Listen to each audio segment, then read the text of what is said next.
What up, though? Hola, mi gente. It's your host who in the neighborhood, in the streets the most, J Hodge with In Your Hood, InYourHood.com, and welcome to the new series and new segment, 10 Toes Down in Your Stomping Grounds. So come walk with me. We 10 toes down.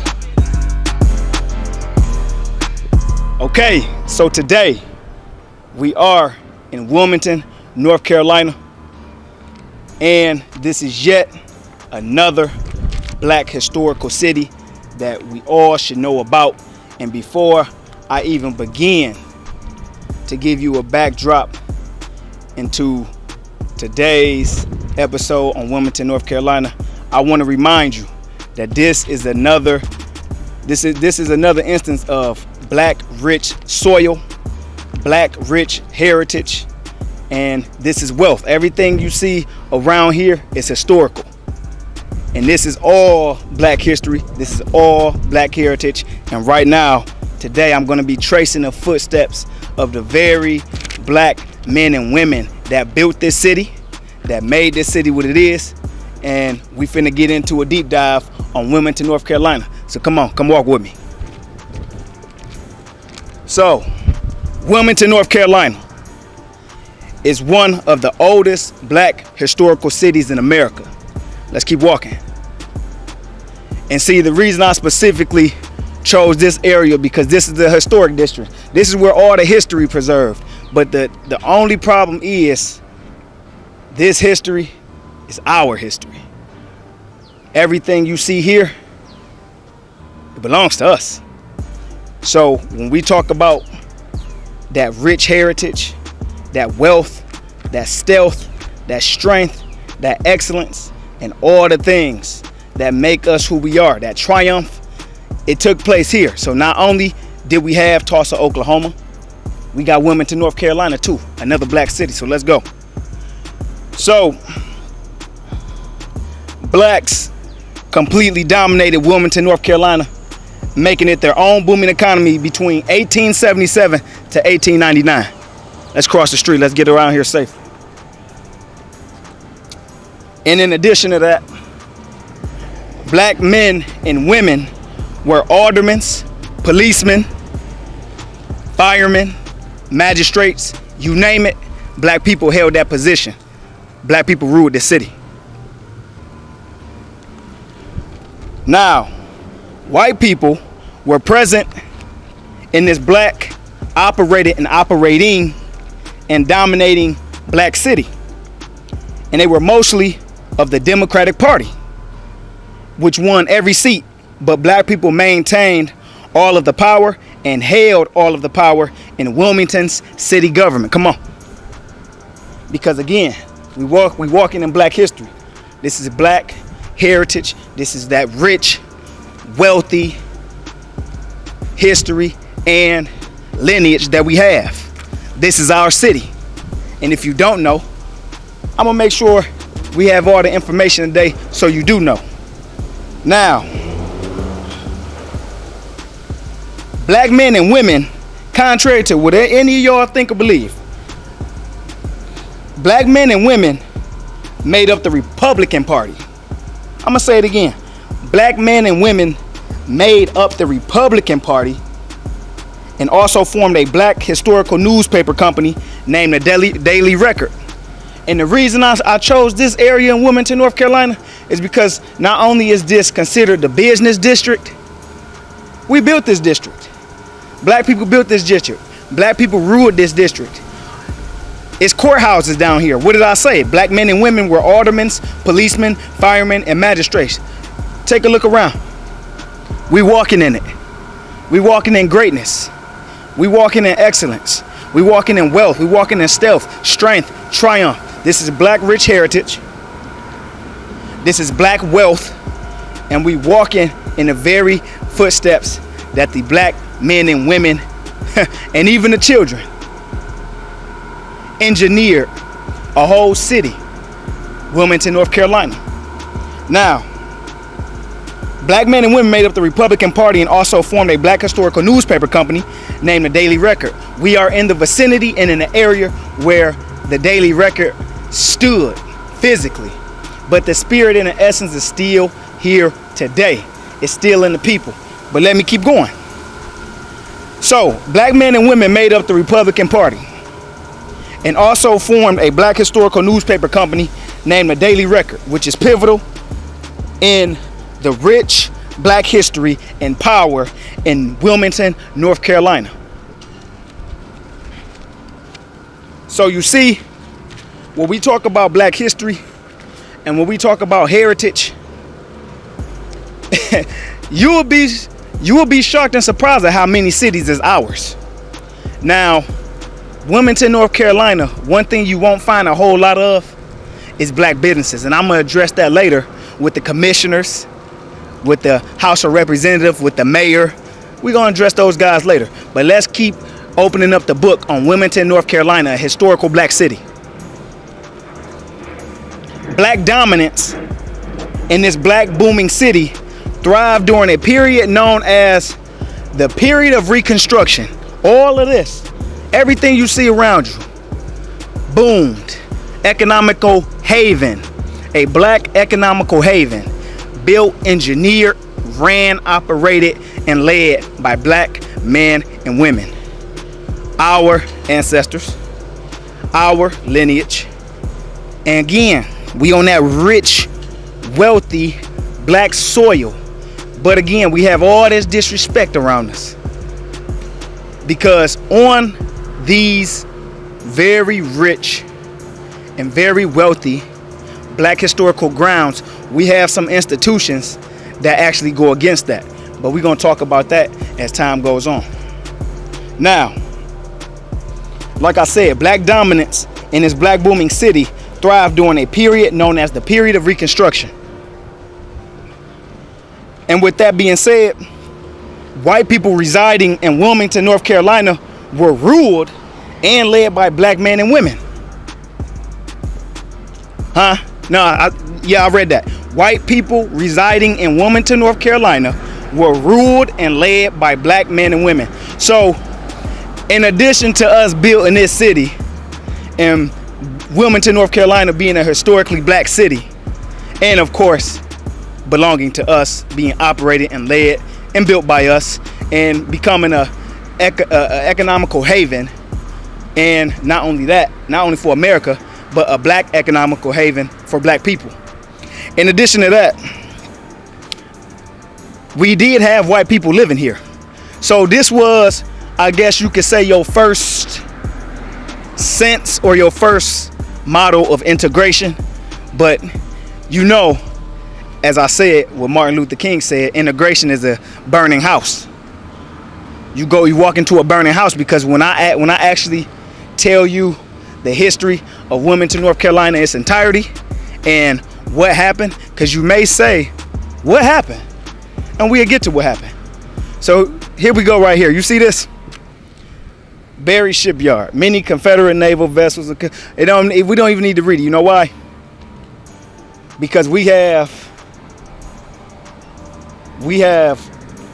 white supremacy literally in the grounds of rich black heritage, wealthy black soil, and on black historical grounds, sacred black historical grounds. All of this. Turn around with me. All of this. All of this. It's preserved, but it's ours. It's preserved, but some of these institutions on this historical, sacred, wealthy black grounds is very disrespectful, and it's very immoral and very uncivilized, and we'll get into the criminality soon. So, white people, like I said, residing in Wilmington, North Carolina, were ruled and led by black men and women. So, what's the ending? We're going to get to the ending. The ending is for sure near. So here's the next chapter of this historical black city. And one thing I want to say is, this street that we on right now is called Market Street. Market Street. It's a mainstay. You can see from the cars passing by and the activity. This is the downtown area. But again, this is the area that we made a business district, that we made a black historical economic haven, And 10th Street through 17th Street, currently right now, that's where the most black residents reside. So you see the closeness and proximity. That's not by chance. That's because this whole area, again, dominated, led, operated by black men and women. Now, ironically, they have subsidized housing back here. What we call the projects sits right back there, right behind all of this black monumentous and historical and rich and wealthy heritage that's sitting right here on Market Street. Now, this is the next chapter of Wilmington, North Carolina. So, inhumanity, barbarism, criminality, racism, uncivilization, and slaughtering of a black booming city and gigantic black wealth by white America and people and white generations that live today. So, what happened to Wilmington, North Carolina, this black historical city? What exactly took place? Well, while everybody cruising in their cars and enjoying the amenities of what black people built and of the history and heritage of black people, I want to talk about what actually happened. So, on November 10th, 1898, white people slaughtered black men, women, and children in Wilmington, North Carolina as part of a treason plan against humanity to overthrow and destroy an extremely successful black city government. Let's go. Let's keep walking and talking. This treachery plan against humanity started with the party of the Confederacy. The Democrats vowing to end black domination in the 1898 state elections. So again, and look at all of this, like I said, black heritage, black history, black wealth, all owned and operated by us. Again,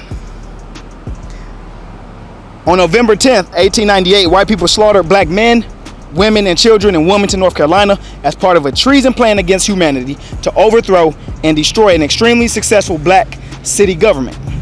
This treachery plan against humanity started with the party of Confederacy, the Democrats, vowing to end black domination in the 1898 state elections. And that's why all this matter.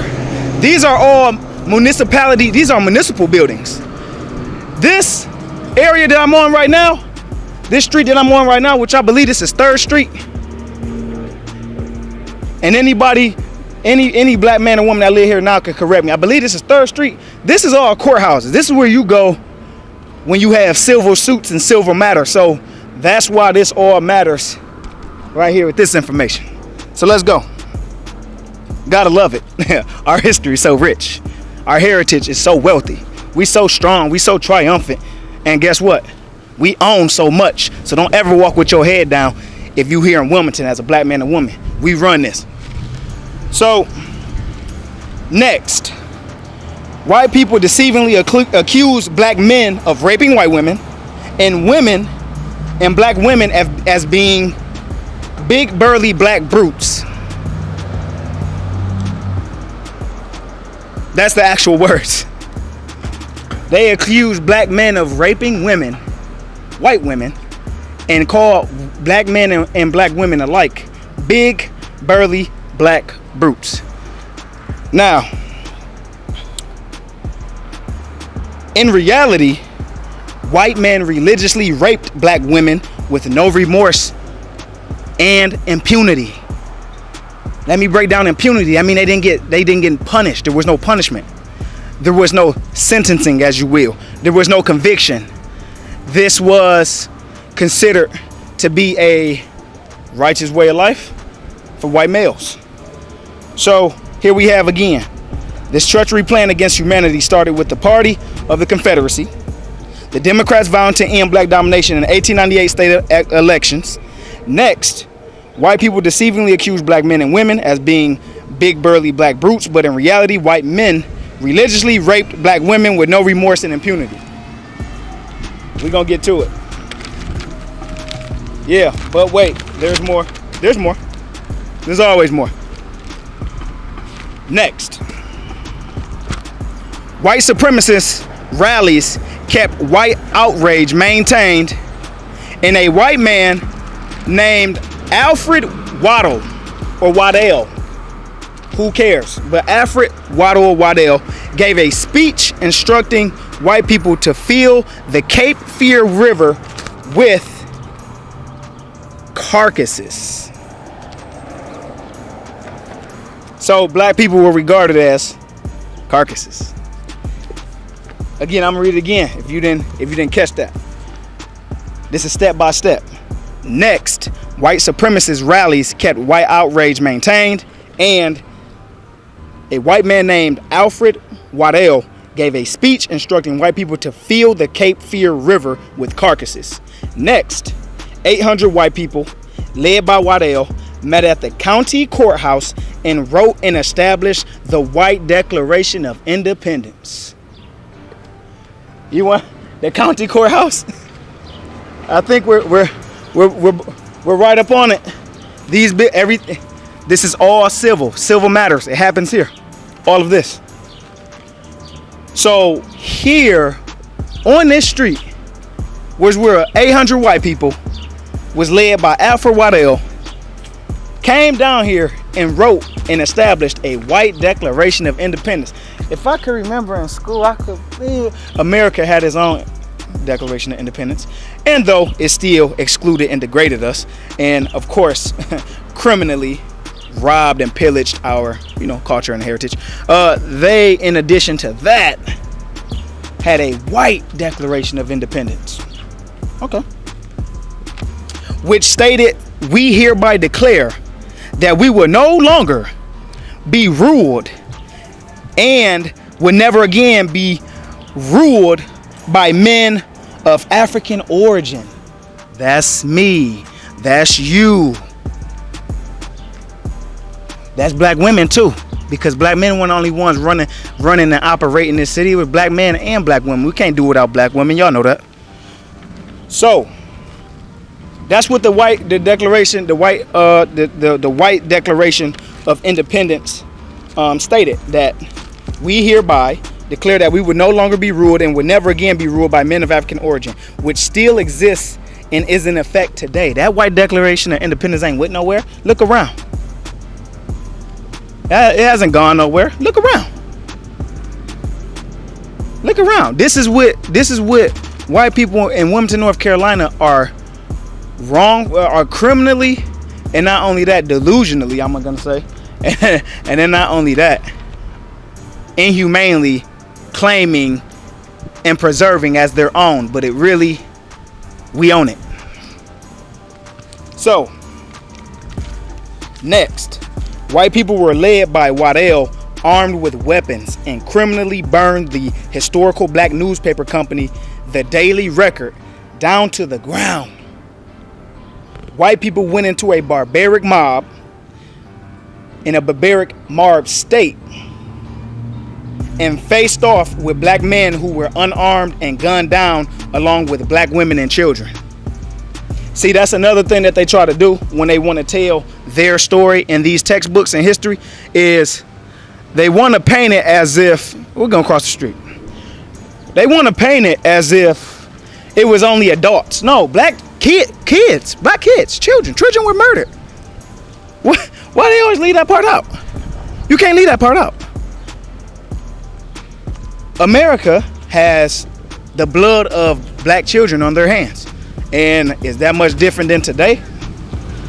Not to me. So, and that's reality. Like I said, white people went into a barbaric mob state and faced off with black men who were unarmed and gunned down, along with black women and children. White people murderously invaded black neighborhoods with rifles, revolvers, and other guns, killing black families. Black people were even jailed during the slaughtering for so-called safety, and then brutally marched to train stations to be sent out of town of a city that we built and engineered and made this economical haven. It's ours. Okay. Next, North Carolina legislature stripped black people of voting through the grandfather clause and established the most uncivilized, wicked Jim Crow laws. And that, my black men and women and children, is the story of how Wilmington, North Carolina, a black haven of rich black and wealthy heritage, and these wealthy grounds that all of our ancestors and some of our family members walked, that we never got to meet because they were murdered by an uncivilized group called white people. And there's no separation. That's them, and then this is us, and then that is them, and this is our city. This is our city.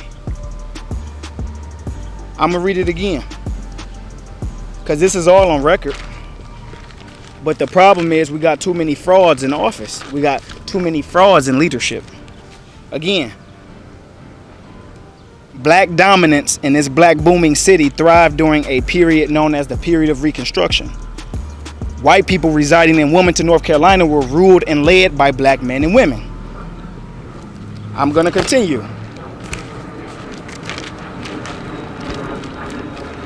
Wilmington, North Carolina is one of the oldest black historical cities in America.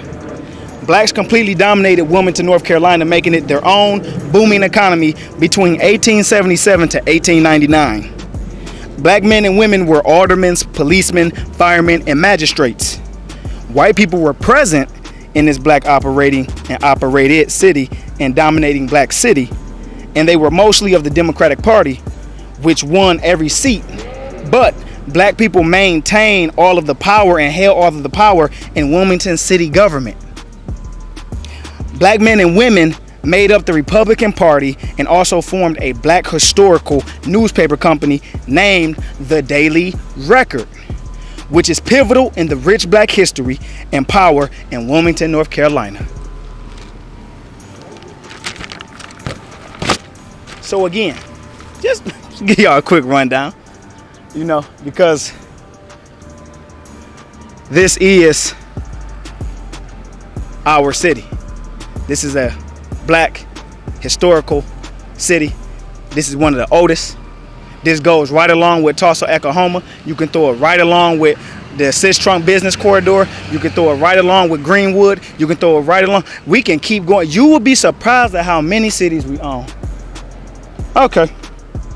So, get it across here safely. Inhumanity, barbarism, or barbaric behavior, should I say, or barbarics. Criminality, racism, uncivilization, and slaughtering of a black booming city and gigantic black wealth by white America and people and white generations that live today. Because boy, I see a lot of white folks enjoying Wilmington. Ooh, everybody at the beach today. It's Memorial Day weekend. Yeah. We allowed that. We built this. We engineered this. This didn't just come out of nothing. It came out of us. So I'm gonna run through the entire destruction and uncivilization by white people and why Wilmington, North Carolina is, I can't say seized because it's not seized, but why it's heavily populated by white people today. On November 10th, 1898, white people slaughtered black men, women, and children in Wilmington, North Carolina as part of a treason plan against humanity to overthrow and destroy an extremely successful black city government. This treachery plan against humanity started with the Party of Confederacy, the Democrats vowing to end black domination in the 1898 state elections. Get across here safely. Next, white people deceivingly accused black men of raping white women and deceivingly accused black men and women as being big burly black brutes.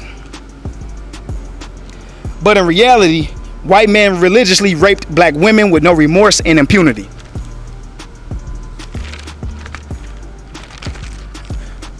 pages of this, boy. Next, white supremacist rallies kept white outrage maintained, and a white man named Alfred Waddell gave a speech instructing white people to fill the Cape Fear River with carcasses.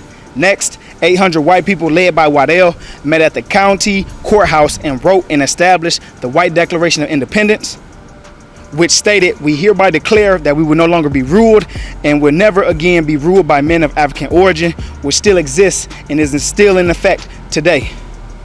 And they can lie and be fraud, and that leadership can be fraudulent if they want to. All those in the House of Representatives, all you senators, all you legislators out there, you can be frauds of North Carolina. All you fraud leadership, all you fraudulent guys and women that's in those seats of North Carolina, you can be a fraud if you want to, but this is the truth. Next, white people were led by Waddell armed with weapons and criminally burned the historical black newspaper company, the Daily Record, down to the ground. White people went into a barbaric mob state and faced off with black men who were unarmed and gunned down, along with black women and children. White people murderously invaded black neighborhoods with rifles, revolvers, and other guns, killing black families. Black people were even jailed during the slaughtering for so-called safety, and then brutally marched to train stations to be sent out of town. Next, North Carolina legislature stripped black people of voting through the grandfather clause and established the most uncivilized, wicked Jim Crow laws. So, again, we are in a black historical city, one of the oldest. If you haven't been to North Carolina, or if you have been to North Carolina, Wilmington is a place you come and spend your black dollar with black businesses. Now, you are not going to find a myriad of black businesses. I don't know why, because this is a black business town, and it's owned, operated, controlled, and led by black people. That's its origin. So black men and women built this town in order to not get business opportunities, and in order not to have a whole district filled with black businesses like it was in the beginning. Because Wilmington, North Carolina don't have no other history other than that. Being operated, built, made into an economic haven in a booming economy by black people for black people. It's real simple. Now, what I'm looking for is the actual plaque where they actually paid commemoration to the black owned and the historical black newspaper company, the Daily Record. And the Daily Record, like I said, was burnt to the ground by a mob of white people. And all of their grandchildren still live on with that history and that lineage today. And there's no reason for us to show remorse, because we know for sure that they were prideful in their barbarianism. So I'm going to continue to walk these streets, and I believe I have found it. That's all I need to see was the title of this plaque. So right here, ladies and gentlemen, welcome to Black Wealth. You don't have to see it to believe it. It's already known. This is the grounds where the Daily Record actually physically stood.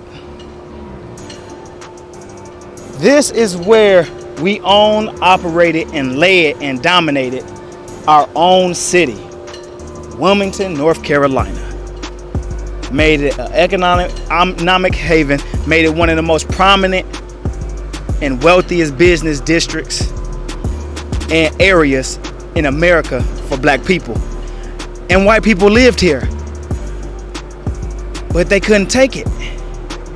They couldn't fathom the greatness, the wealth, the excellence, the triumph, the strength, the stealth the versatility, the diversity, the greatness, the intelligence. This is where it. This is it. I feel good. I'm standing on my heritage. I'm staring on rich black soil, wealthy black heritage and history and soil. I'm in there. I'm in those footsteps of the black men and women that made it possible for me to even talk like this and be here today, to witness this and see this. Here we go.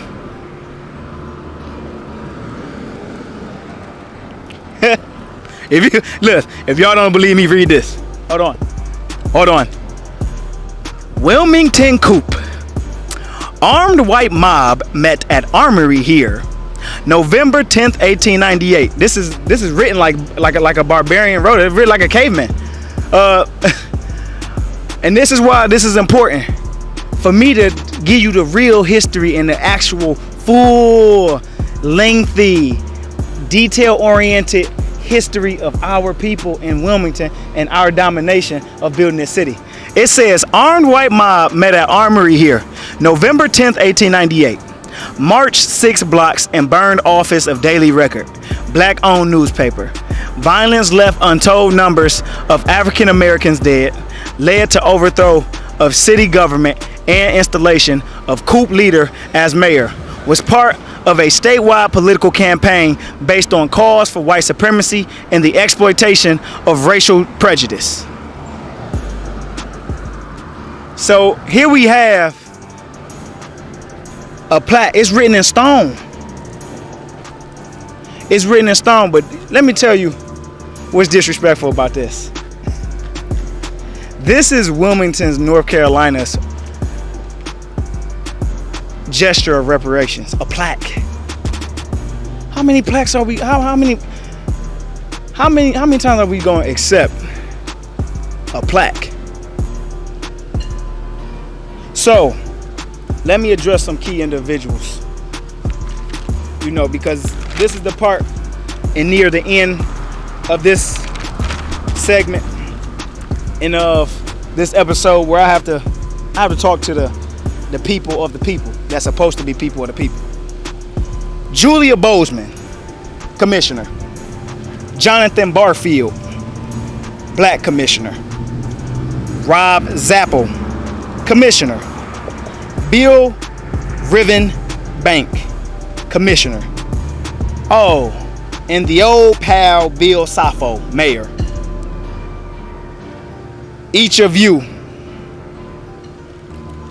are incompetent leaders. Specifically Julia Bozeman, Rob Zappel, Bill Riven Bank, Bill Sappho. Oh yeah, and you too, David Rouser, the House of Representatives for North Carolina. All white people. You're all incompetent leaders, and you fail in this city and you fail in the people, because nobody cares about your individual accomplishments when you have this sort of disrespect and this sort of dishonor and this sort of wickedness that sits here. And then you lie to this community about the truth about this city and its history and its heritage and where it truly lies and who truly is the rightful owner of this city, Wilmington, North Carolina. You're frauds. And as somebody who was once living here for a short-term period of time, I can see the fraud in this city. I can see the fraud in this state.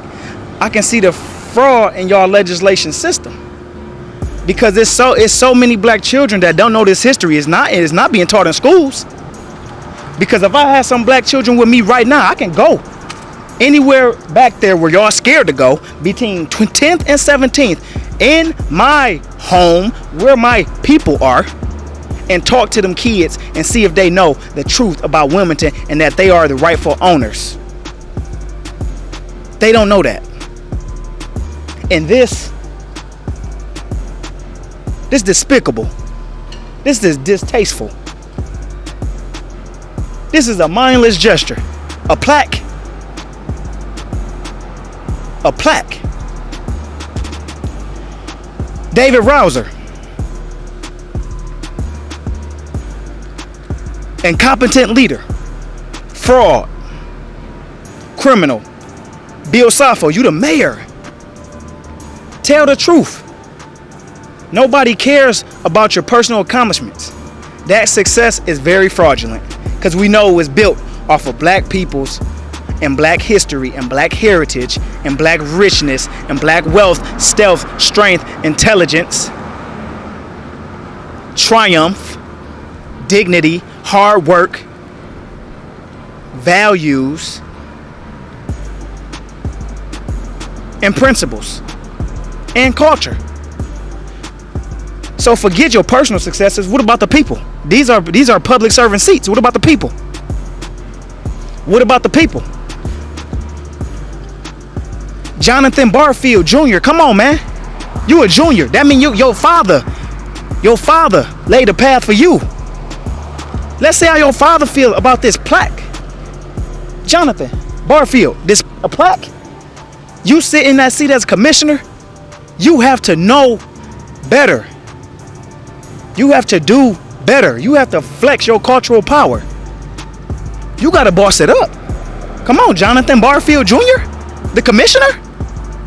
You supposed to be a voice in a seat at that table in there for us? With what leverage? Because our people is the leverage. Why are our people hidden behind all this historic preservation that we built, that we engineered, that we made possible? You can't forget this history. Let me read it to you, Jonathan. Let me read it to you, Jonathan. Jonathan Barfield, let me read it to you. Wilmington, North Carolina is one of the oldest black historical cities in America. Blacks completely dominated Wilmington, North Carolina, making it their own booming economy between 1877 to 1899. Let the plaque be shown while I'm doing this. Come on, Jonathan.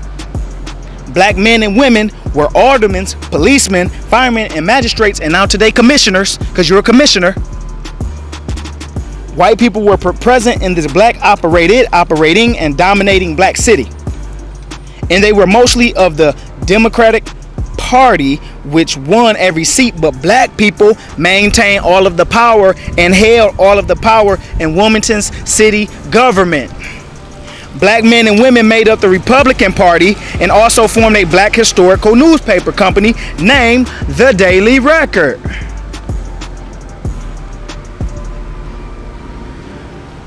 Which is pivotal in the rich black history and heritage and power in Wilmington, North Carolina. Jonathan, you have to know this, Jonathan. You have to know this. Mr. Barfield Jr., you have to know this. Black dominance in this black booming city thrived during a period known as the period of Reconstruction. White people residing in Wilmington, North Carolina were ruled and led by black men and women, and we did it righteously. We did it righteously. So,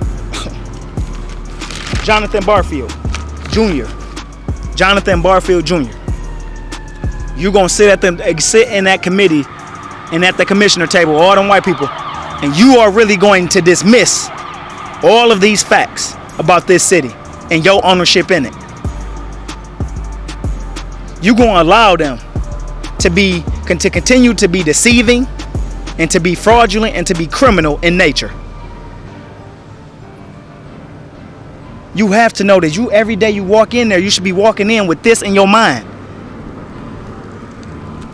Okay, but to Julia Bozeman, to Bill Riven Bank, to Bill Safo, to David Rouser, yeah, the commissioners, the mayor, and the House of Representatives. Let me read your history. Your history. And if you don't know, and if you are going to deceivingly and delusionally say you don't know, well, here's your lesson. Inhumanity, barbarianism, criminality, racism, uncivilization, and slaughtering of a black booming city and gigantic black wealth by white America and people in white generations that live today. On November 10th, 1898, white people slaughtered black men, women, and children in Wilmington, North Carolina, as part of a treason plan against humanity to overthrow and destroy extremely successful black city government. This treachery plan against humanity started with the Party of the Confederacy, the Democrats vowing to end black domination in the 1898 state elections. Next, white people deceivingly accused black men and women as being big burly black brutes. But in reality, white men religiously raped black women with no remorse and impunity. And they burnt this city down. And all the wealth we built and the economy we built with no impunity. Just like y'all sit in those commissioner seats and in a mayor seat and a House of Representatives seat with no impunity. That's uncivilized. Next, white supremacist rallies kept white outrage maintaining. A white man named Alfred Waddell gave a speech instructing white people to fill the Cape Fear River with carcasses. Next, 800 white people led by Waddell met at the country courthouse, which is right behind here, and established the White Declaration of Independence, which y'all actually still live by and on sitting in those seats, which stated, "We hereby declare that we will no longer be ruled and will never again be ruled by men of African origin," which still exists and is in effect today. Next, white people were led by Waddell armed with weapons and criminally burned the historical black newspaper company, the Daily Record, down to the ground. Nothing's here.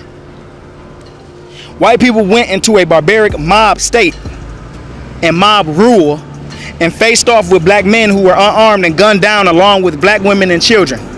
White people murderously invaded black neighborhoods with rifles, revolvers, and other guns, killing black families. Black people were even jailed during the slaughtering for so-called safety and then brutally marched to train stations to be sent out of town. Their own town that they built. Our own town that we engineered. Stop it. Next, North Carolina legislation and legislature stripped black people of voting through the grandfather clause and established the most uncivilized, wicked Jim Crow laws. The most uncivilized, wicked Jim Crow laws. So Julia Bozeman, Rob Zapple, Bill Rivenbank, the commissioners, Bill Sappho as mayor, David Rouser. Forget your titles. This is a representation of all of you standing on that White Declaration of Independence and also aiding and abetting in racism. It's all in your leadership. You don't have to say it. You can't defend it. It's indefensible. Get real with yourself and with your people.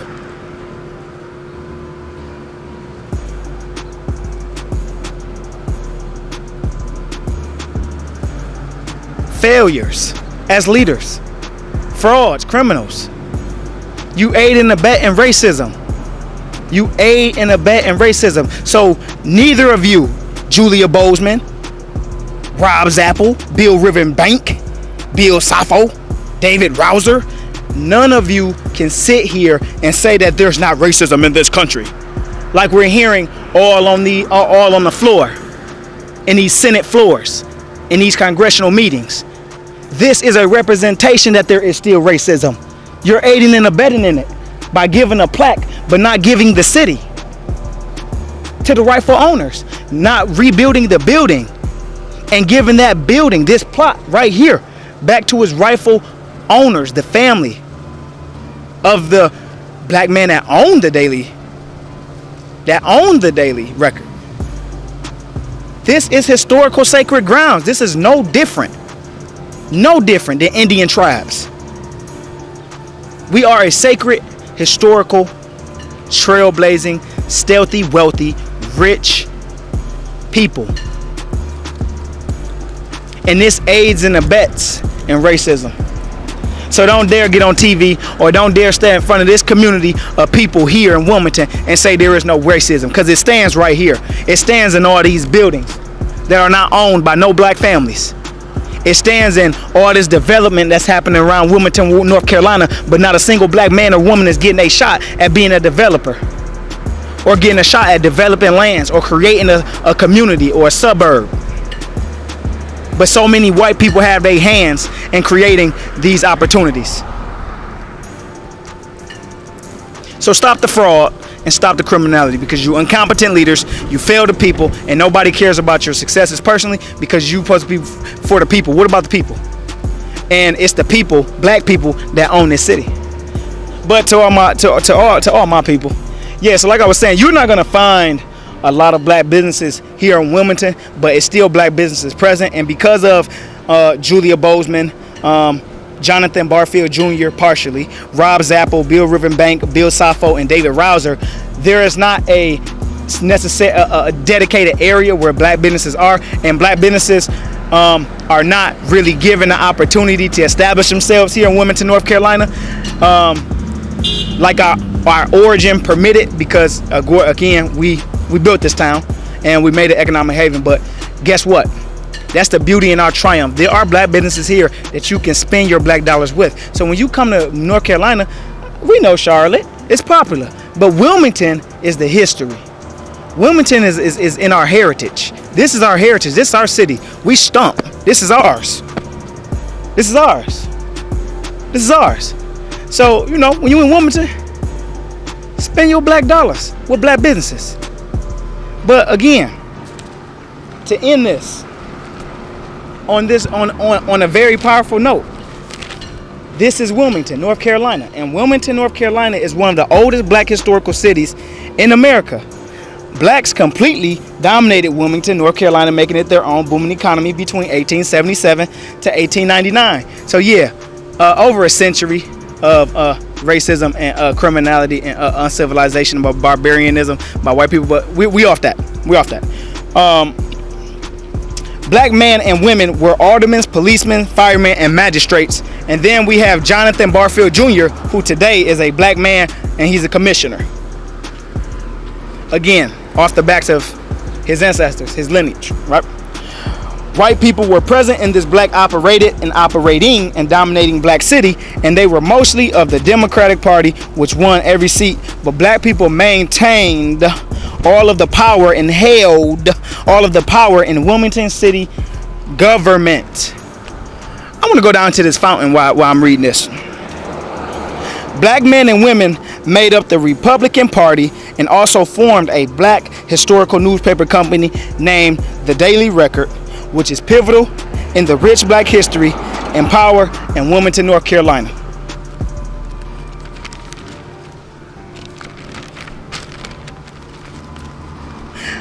Black dominance in this black booming city thrived during a period known as the period of Reconstruction. White people residing in Wilmington, North Carolina were ruled and led by black men and women. Repeat. White people residing in Wilmington, North Carolina were ruled and led by black men and women. Repeat. White people residing in Wilmington, North Carolina were ruled and led by black men and women. White people residing in Wilmington, North Carolina were led and ruled by black men and women. Black dominance in this black booming city thrived during a period known as the period of Reconstruction. Wilmington, North Carolina is one of the oldest black historical cities in America. Blacks completely dominated Wilmington, North Carolina, making it their own booming economy between 1877 to 1899. Black men and women were aldermen, policemen, firemen, and magistrates. White people were present in this blacks operating and dominating black city, and they were mostly of the Democratic Party, which won every seat, but black people maintained all of the power and held all of the power in Wilmington city government. Black men and women made up the Republican Party and also formed a black historical newspaper company named The Daily Record, from the grounds we just left, which is pivotal in the rich black history and power in Wilmington, North Carolina. Again, black dominance in this black booming city thrived during a period known as the period of Reconstruction, and white people residing in Wilmington, North Carolina were ruled and led by black men and women righteously. Come on. And this our city. And this is the end of 10 Toes Down in your stomping grounds. And I'm on these grounds This is the end of 10 Toes Down in your stomping grounds. And it's your host who neighborhood in the streets the most, Jay Hodge, with inyourhood.com. And this is Wilmington, North Carolina, our city, a historical black city.